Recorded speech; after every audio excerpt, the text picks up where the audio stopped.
My name is Zachary Odom. I am from North Carolina.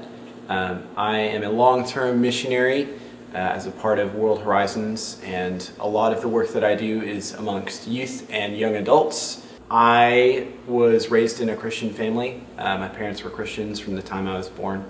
I never got involved in anything like drugs and alcohol, so it wasn't, when I came to Christ, it wasn't this aspect of a ginormous life change. I had been a part of church for a long time.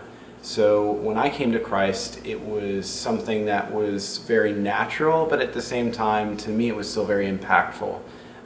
My dad came to me when I was 13, and he said that I needed to choose to follow Christ for myself. I prayed a lot. I read through scripture, and along with my brother and some friends of ours, we really began to see Christ for ourselves and to see, is this something that we actually believe in, or is this something that we've just been told for our whole lives? I chose to follow Christ for myself, and I loved it. I loved every aspect of getting to understand more about Christ for myself rather than it just being my parents' faith. When I was a kid, I had my parents, they were Christians, so obviously I was surrounded by Bible stories. I was surrounded by my parents telling me, don't do this and don't do that. And they'd sometimes say, do the good you ought to do, or respect your elders. You know, they quote the standard scriptures. So when I was younger, that's what I made a lot of decisions out of. And even after 13, when I chose to follow Christ for myself, I still went through a very long period of time understanding the truth about Christ for myself, because I believe you can be told something, but there's a very big difference between being told something and believing something. That was that first step in me choosing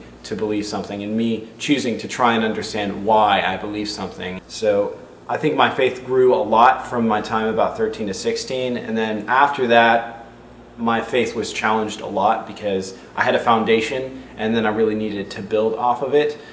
So I began getting into what is God's viewpoint on LGBTQ. I began to work into what is God's theology of what actually is salvation and why should we desire salvation. And I began to ask questions about Christ's divinity. So there was the foundation time, and then there was a time where I began to really build off of, okay, so here's my foundation, but what are the more intricate things about God? And that brings me to today. It's a point of, I believe my faith is constantly being challenged, it's constantly growing, and I enjoy that fact. And sometimes it's challenging, and sometimes it's not as challenging.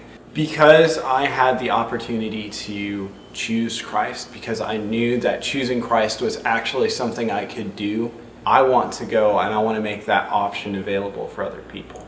I don't think that everybody's going to choose to follow Christ. I just don't think that everybody has been given the opportunity. I know that here in the States there's some people that don't even know following Christ is the opportunity, but the fact that 40% of our world plus of the population hasn't even been given the choice to follow Christ is something that compels me to go, so that they have the option, like I did when I was 13, to choose to follow Christ, to have a life that I believe is worth living, to have something that brings purpose and passion to them. So that is why I'm compelled into missions. I think that the biggest thing about my testimony that Christ has spoken to me is that it is something that we have to choose to follow him. It is not something that can be chosen for us.